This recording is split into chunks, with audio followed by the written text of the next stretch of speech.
Tony Beats a acquis sa réputation en tant que l'un des mineurs les plus prospères du Klondike. Au cours d'une carrière qui s'étend sur plusieurs décennies, il a relevé d'innombrables défis pour assurer sa fortune. Mais au fil du temps, la vie a fait des ravages chez le roi du Klondike. Ces dernières années, les fans ont remarqué un changement chez Tony. Aujourd'hui, à près de 66 ans, sa vie révèle une facette remplie de lutte et de chagrin d'amour. Qu'est-ce qui a conduit à ce chapitre difficile de son histoire? Découvrons la vérité. Admirez-vous la résilience de Tony Beats?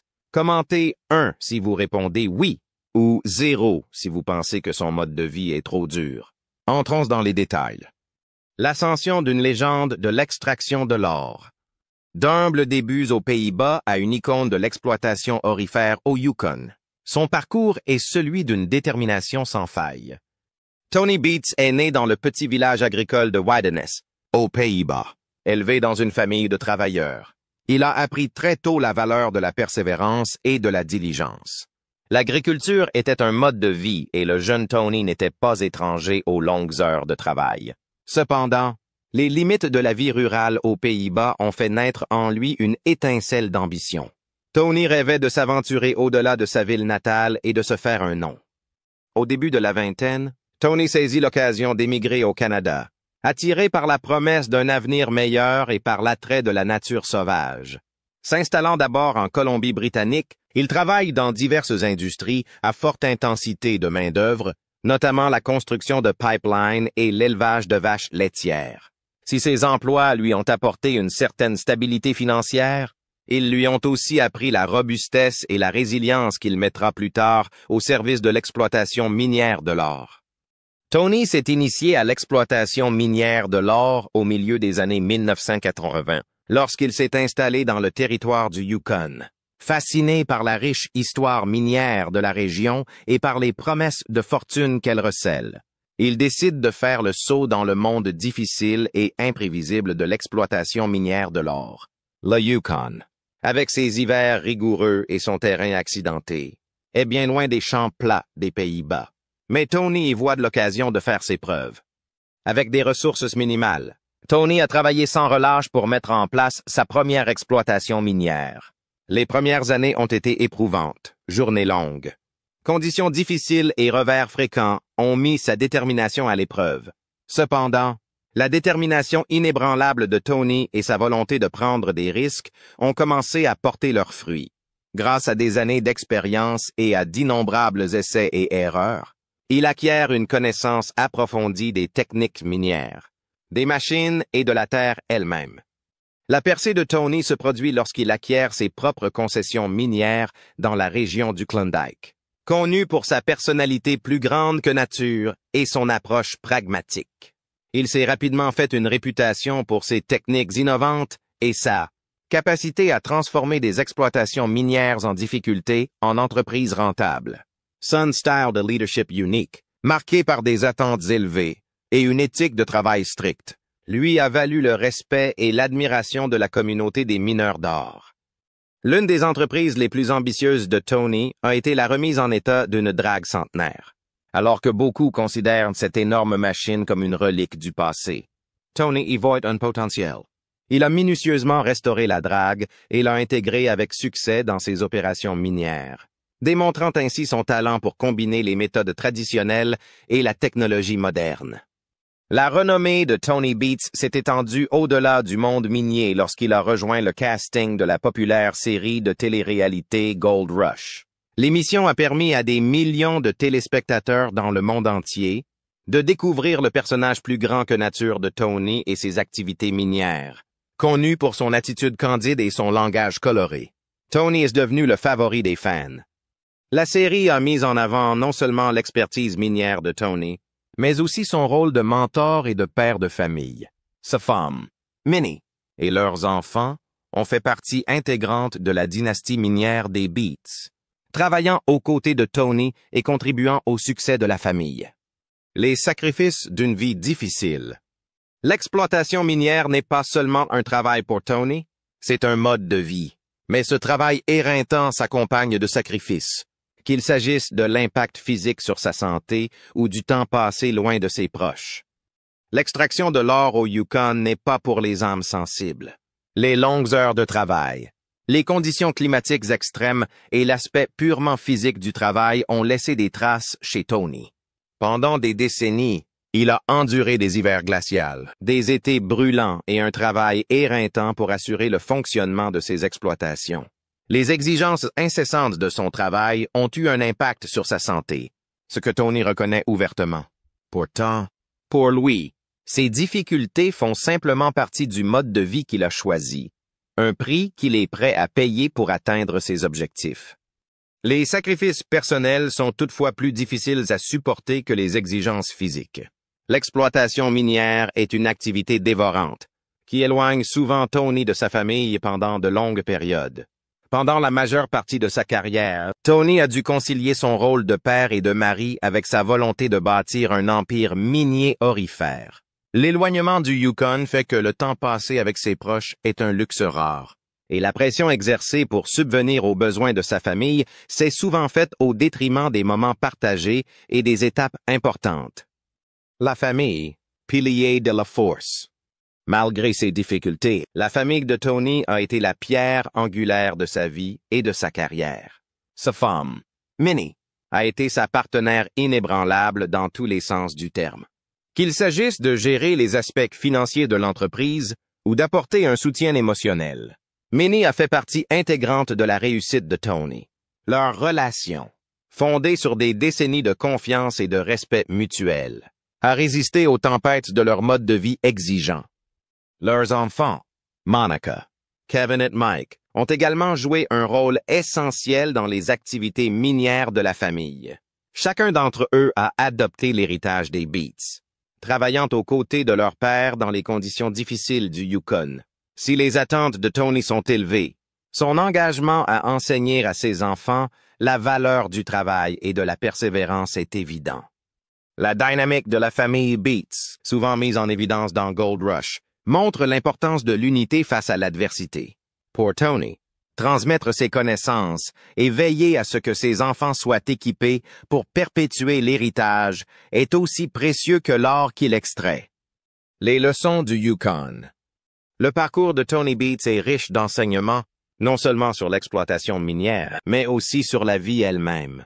Son histoire est celle du courage, de l'adaptabilité et de l'importance de rester fidèle à sa vision, même face à des défis apparemment insurmontables.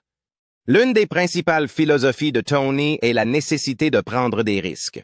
Qu'il s'agisse d'acheter une drague défaillante et d'en faire une exploitation prospère ou de naviguer dans des rendements aurifères imprévisibles. Tony n'a jamais hésité à prendre des mesures audacieuses. Sa capacité à accepter l'incertitude et à s'adapter à des circonstances changeantes a été la pierre angulaire de son succès durable. Tout aussi importante est la croyance de Tony en la valeur du travail acharné. À une époque où l'on recherche souvent les raccourcis, l'engagement inébranlable de Tony à fournir des efforts se démarque. Il ne croit pas aux richesses faciles. Chaque once d'or qu'il a extraite est le fruit d'années de travail acharné et de détermination. Difficultés personnelles et coups durs. Derrière son apparence de dur à cuire se cache un homme qui a connu sa part de chagrin. Des pertes personnelles aux difficultés liées à la gestion d'une entreprise familiale. Le parcours de Tony a été loin d'être facile. L'une des épreuves les plus importantes dans la vie de Tony a été le poids émotionnel de la perte d'être cher. La mort d'un membre de la famille ou d'un ami proche laisse des cicatrices qu'aucune réussite ne peut effacer. Bien que Tony montre rarement sa vulnérabilité à l'écran, ceux qui le connaissent comprennent la profonde douleur qu'il porte. Son attitude stoïque, souvent prise pour de l'indifférence, témoigne de sa capacité à endurer et à aller de l'avant malgré son chagrin. La gestion d'une entreprise familiale, en particulier d'une entreprise aussi exigeante que l'extraction de l'or, ajoute une couche supplémentaire de complexité. Tony n'est pas seulement le patron, mais aussi un père et un mari. Pour concilier ces rôles, il a dû prendre des décisions difficiles qui ont parfois fait passer les besoins de l'entreprise avant ses désirs personnels. Il y a eu des moments de tension au sein de la famille Beats lorsque des désaccords sur les opérations et les attentes sont apparus. Ces conflits, bien que naturel, reflète la difficulté de maintenir à la fois une entreprise florissante et une dynamique familiale très soudée. Un exemple poignant des luttes personnelles de Tony est la lutte constante contre le temps. L'éphémère saison minière au Yukon implique de longues journées et des nuits blanches pour maximiser la productivité. Bien que Tony soit motivé par la réussite, son emploi du temps éreintant laisse souvent peu de place au repos ou à la réflexion. Ce rythme effréné lui a parfois fait manquer des étapes importantes, un sacrifice qu'il reconnaît, mais qu'il regrette. Ce qui distingue Tony, c'est sa capacité à persévérer dans l'adversité. Qu'il s'agisse de la perte d'un être cher ou des pressions financières liées à l'exploitation d'une mine d'or. La résilience de Tony est évidente. Il a dû faire face à l'échec des opérations et aux pannes de machines, mais il est revenu plus fort et plus déterminé. Sa foi inébranlable dans le travail acharné et l'autonomie a été une source de force, mais elle a aussi eu un coût. La volonté de Tony de réussir l'a parfois conduit à repousser ses limites et celles de sa famille, créant ainsi des moments de tension. Pourtant, même dans ces cas-là, son engagement à subvenir aux besoins de sa famille et à construire un héritage durable reste clair. Une famille unie face aux défis. Même face aux difficultés, la famille Beats est parvenue à maintenir sa cohésion. Minnie, l'épouse de Tony, a été son roc malgré les hauts et les bas qui ont émaillé leur parcours commun. Elle a été un atout inestimable pour l'entreprise, à la fois en termes de gestion des aspects financiers de l'entreprise et de soutien émotionnel. Lorsque la famille a traversé des périodes difficiles, la ténacité et la loyauté inébranlables de Minnie ont souvent été le ciment qui a permis à la famille de rester unie. Ann outre, leurs enfants, Monica, Kevin et Mike, ont tous été activement impliqués dans les opérations minières gérées par leur famille.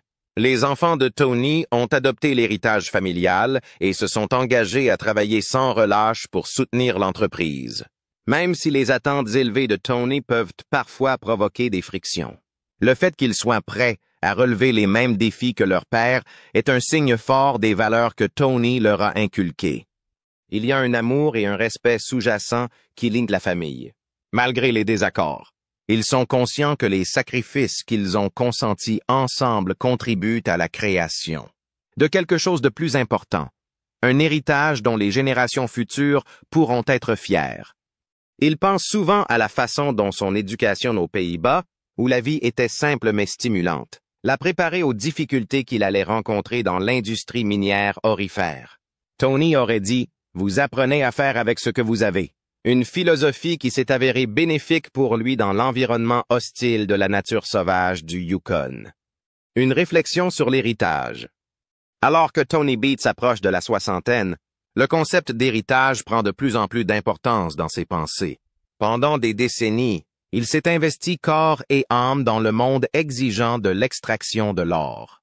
Aujourd'hui, alors qu'il observe ses enfants évoluer dans leur rôle au sein de l'entreprise familiale, Tony réfléchit souvent aux fondations qu'il a posées et à la voie à suivre pour la famille Beats.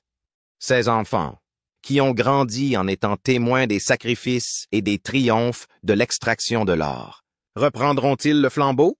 Ou choisiront-ils de forger leur propre chemin loin de la vie dure et imprévisible de l'exploitation minière? Cette question reste présente à l'esprit de Tony. Non pas par doute, mais par curiosité sincère quant à la manière dont l'œuvre de sa vie façonnera les générations futures. Les enfants de Tony, Monica, Kevin et Mike ont tous contribué au succès des opérations minières de Beats. Chacun d'entre eux apporte un ensemble unique de compétences et de perspectives.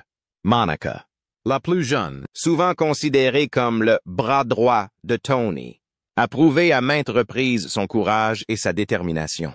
Malgré les défis que représente le fait de travailler dans une industrie dominée par les hommes, elle a fait preuve d'un engagement inébranlable envers l'entreprise familiale, assumant souvent des rôles de direction pendant les opérations minières.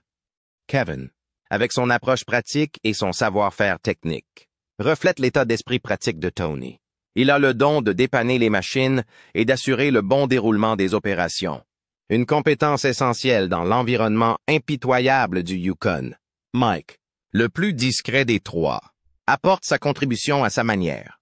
en assumant souvent des rôles en coulisses qui garantissent l'exécution sans faille de leurs efforts d'exploitation minière.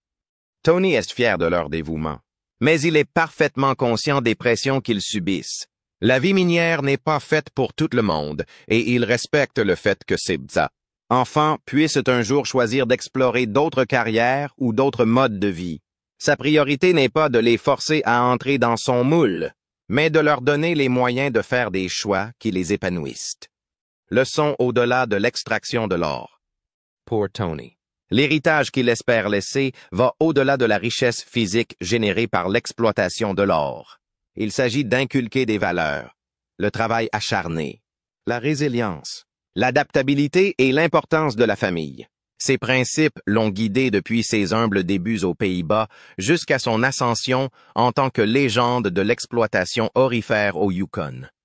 Il évoque souvent la façon dont son éducation a façonné son éthique du travail et sa vision des choses. Ayant grandi dans un petit village agricole, Tony a appris très tôt la valeur de la persévérance et de la débrouillardise. Ces leçons, associées à son ambition intrépide, sont ce qu'il espère transmettre à ses enfants et petits-enfants. Dans ses conversations avec sa famille, Tony insiste sur l'importance d'être fier de son travail, quel que soit le domaine. Ce n'est pas l'or qui compte, c'est l'effort que l'on fait pour y arriver, dit-il souvent. Cet état d'esprit lui a permis de surmonter les hauts et les bas de l'exploitation minière et de la vie elle-même, une philosophie qui, il l'espère, guidera sa famille pour les générations à venir. Préparer la transition. Tout en réfléchissant à son héritage, Tony prend également des mesures pour préparer la transition éventuelle du leadership au sein de l'entreprise familiale. Bien qu'il ne montre aucun signe de ralentissement complet, il comprend l'importance de passer progressivement les rênes à la génération suivante. Ce processus n'est pas sans poser de problème. L'exploitation minière au Yukon est une industrie en constante évolution, qui exige non seulement une expertise technique, mais aussi la capacité de s'adapter aux nouvelles réglementations, aux considérations environnementales et aux fluctuations du marché. Tony reconnaît que l'avenir des opérations minières de Beats dépendra de la capacité de ses enfants à innover et à s'adapter à ces complexités. À cette fin, il a fait un effort conscient pour encadrer ses enfants, en partageant non seulement ses connaissances en matière d'exploitation minière, mais aussi la réflexion stratégique qui lui a permis de prospérer dans un domaine aussi exigeant. Que ses enfants choisissent ou non de suivre ses traces, Tony sait que les leçons qu'il a transmises et l'exemple qu'il a donné perdureront. Son héritage n'est pas seulement l'or qu'il a déterré, mais aussi les vies qu'il a touchées, tant au sein de sa famille que parmi ceux qui admirent son parcours.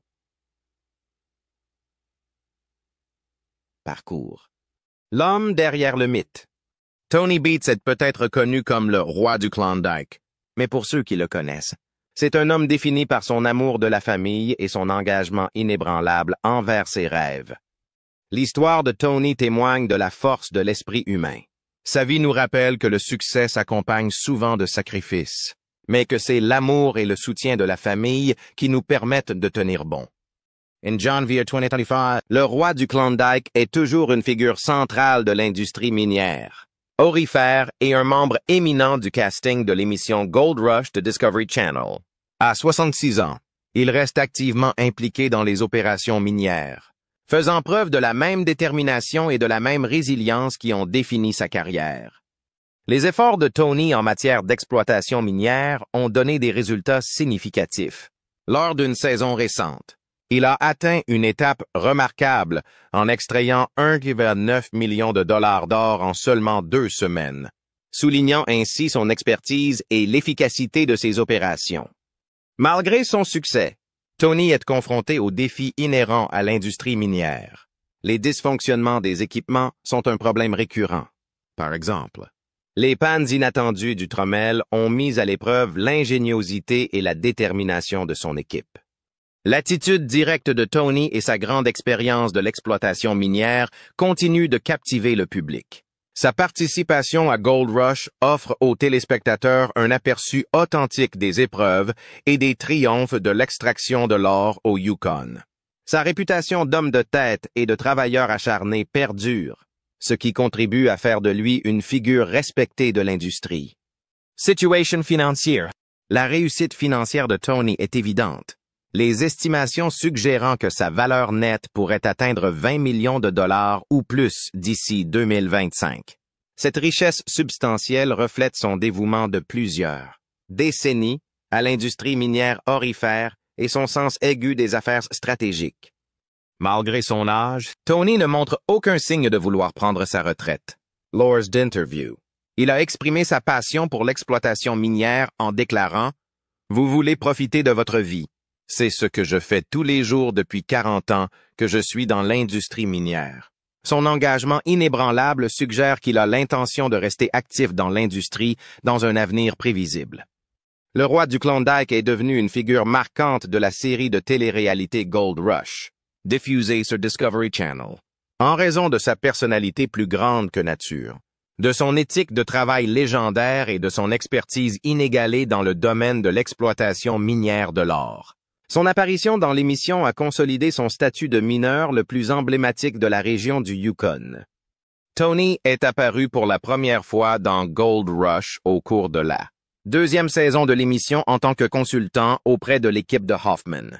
Son approche pragmatique, ses compétences minières chevronnées et son attitude audacieuse ont rapidement attiré l'attention du public.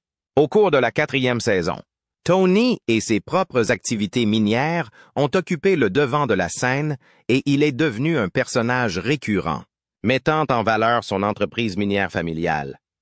L'Empire minière de Tony. Tony Beats n'est pas un mineur ordinaire. Il dirige l'une des exploitations minières les plus importantes et les plus prospères de la série. Say Concession, située dans la région du Klondike au Canada, abrite certains des plus riches gisements d'or de la région. Au fil des ans, Tony a démontré sa capacité à manipuler des équipements massifs, à relever des défis logistiques importants et à s'adapter aux conditions d'exploitation minière en constante évolution dans le Yukon. L'une des entreprises les plus ambitieuses de Tony sur Gold Rush a été sa décision de faire revivre une vieille drague à or, une pièce massive d'équipement minier qui avait été abandonnée pendant des décennies. Le projet de restauration s'est étalé sur plusieurs saisons et est devenu une intrigue majeure.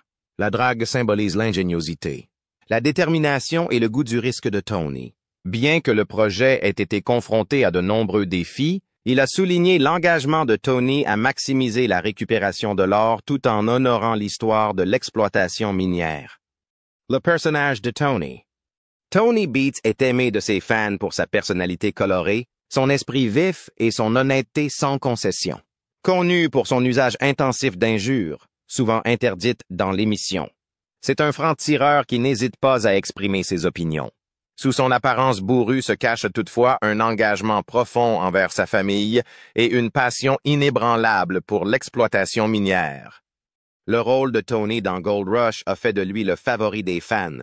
Les téléspectateurs admirent son authenticité, son éthique de travail et sa capacité à prendre des risques calculés. Ses interactions avec sa famille, son équipe et ses collègues mineurs apportent à la fois drame et humour à la série, faisant de lui l'un de ses personnages les plus mémorables. Tony Beats a laissé une marque indélébile sur Gold Rush. En tant que personnage central de la série, il représente le cœur et l'âme de l'industrie moderne de l'extraction de l'or. Son histoire de persévérance et de réussite continue d'inspirer ses fans et les aspirants mineurs du monde entier. Que ce soit par son sens des affaires, ses valeurs familiales ou sa personnalité plus grande que nature, Tony Beats incarnait l'esprit du Yukon et l'attrait de la quête de l'or. Que pensez-vous du parcours de Tony Beats? Discutez-en dans les commentaires ci-dessous. Merci d'avoir regardé cette émission. N'oubliez pas de vous abonner et d'appuyer sur la cloche de notification pour recevoir d'autres histoires passionnantes. À la prochaine fois!